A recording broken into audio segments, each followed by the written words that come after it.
Il est écrit dans le Talmud, celui qui voit des éléphants dans son rêve verra des merveilles de merveilles dans sa vie.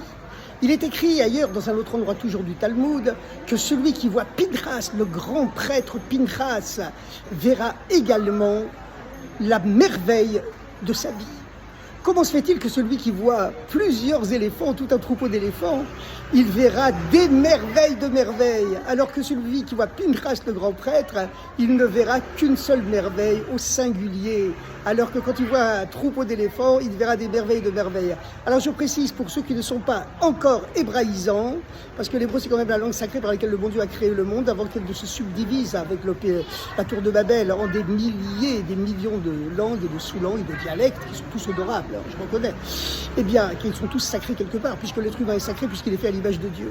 Mais revenons à l'éléphant. En hébreu, un éléphant se dit pile, comme la pile Vondaire, qui ne s'use que si l'on s'en sert. Et une merveille se dit pele, d'où ce jeu de mots du Talmud qui dit lorsque quelqu'un voit des éléphants en rêve, des pilim dans son rêve, il verra des péléplaot, des merveilles de merveilles. Et celui qui voit Pinchas le grand prêtre verra la merveille seulement au singulier.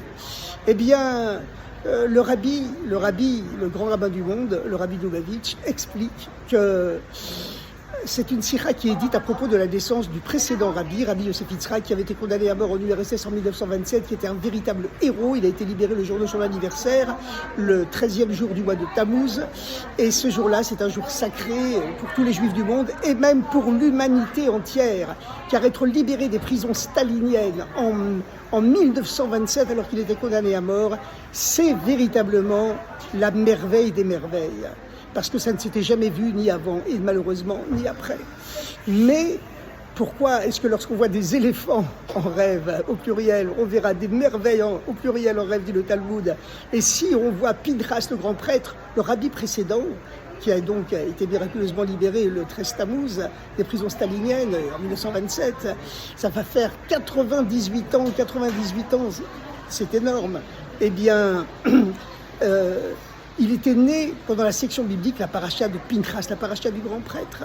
Et c'est pour cela que le rabbi a célébré cet anniversaire en disant ce commentaire. Parce qu'il avait été libéré des prisons staliniennes le jour même de son anniversaire qui porte le nom de Pinchas, la section biblique dans laquelle il est né, c'est la semaine dans laquelle il est né, dans laquelle on disait la section biblique de Pinchas, le grand prêtre. Eh bien, cette section biblique-là, eh bien, c'est la section biblique qui dure une semaine, puisque chaque semaine on change de section biblique.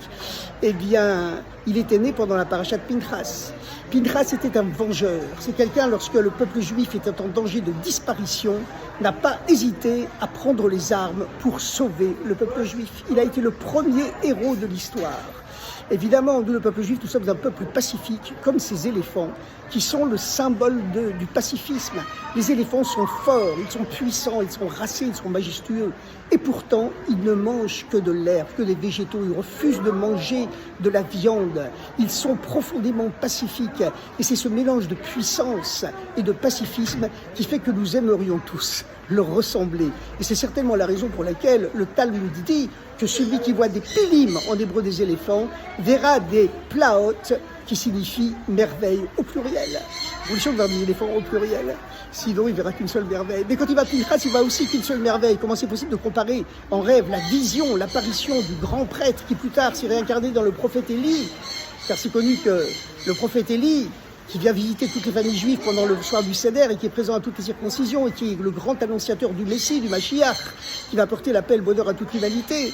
Comment est-il possible de dire que celui qui voit le Pinchas, qui est le prophète Élie, en rêve, ne verra qu'une seule merveille au singulier, alors que celui qui voit un troupeau d'éléphants, eh bien, il verra des merveilles de merveilles au pluriel. Eh bien, la raison, c'est que toute la vie du rabbi précédent, ce héros des prisons staliniennes, et pas seulement des prisons staliniennes, parce qu'il a échappé à l'enfer nazi, il a échappé également aux massacres, aux attentats, aux persécutions islamistes, il a échappé aussi à cette Shoah dans un gant de velours, qui est le piège de l'assimilation souriante, qui vise également malheureusement à la disparition quelque part du peuple juif dans les pays trop riches où on se laisse aller.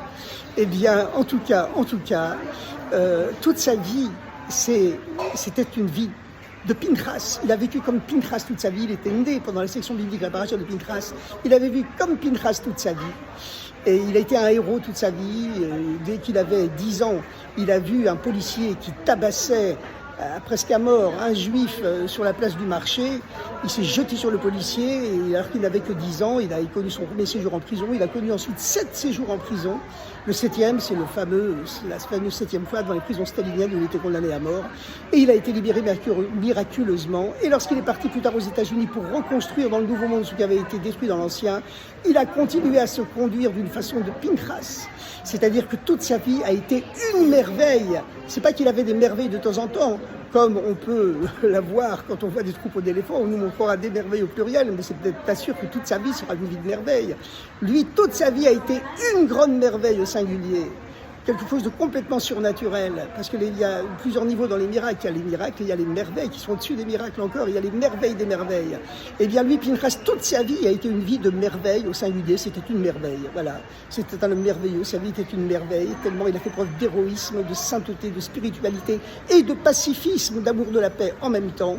Et c'est pourquoi nous saluons, en présence de tous ces éléphants, la présence éternelle de Pinchas, qui est le prophète Élie, l'annonciateur du Messie, et le Messie lui-même, qui va se dévoiler très bientôt, grâce à ses commentaires du Talmud, qui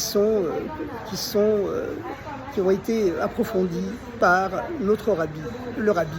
Et je vous rappelle que le rabbi a lancé une grande campagne mondiale, à l'ONU, à l'UNESCO notamment, pour que tous les êtres humains prennent chaque matin 1 minute de silence, pas seulement les juifs, mais tous les êtres humains, qu'ils soient bouddhistes, musulmans, chrétiens, agnostiques, athées, etc., que toute l'humanité, tous les êtres humains, hommes, femmes, enfants, prennent chaque matin 1 minute de silence pour réfléchir librement, chacun avec ses propres idées, chaque matin 1 minute, en silence pour ne pas déranger les autres. Comment devenir un meilleur être humain? Pour ne pas déranger les autres, parce que peut-être quelqu'un il voudra faire une prière dans une langue qui dérangera les autres. On ne sait jamais, l'être humain est intolérant, vous savez. Et puis le silence, c'est bien, ça permet de mieux se concentrer. Alors prenons tous 1 minute de silence tous les matins, réfléchissons chacun avec nos propres idées, nos propres cultures, etc., etc. Comment devenir un meilleur être humain?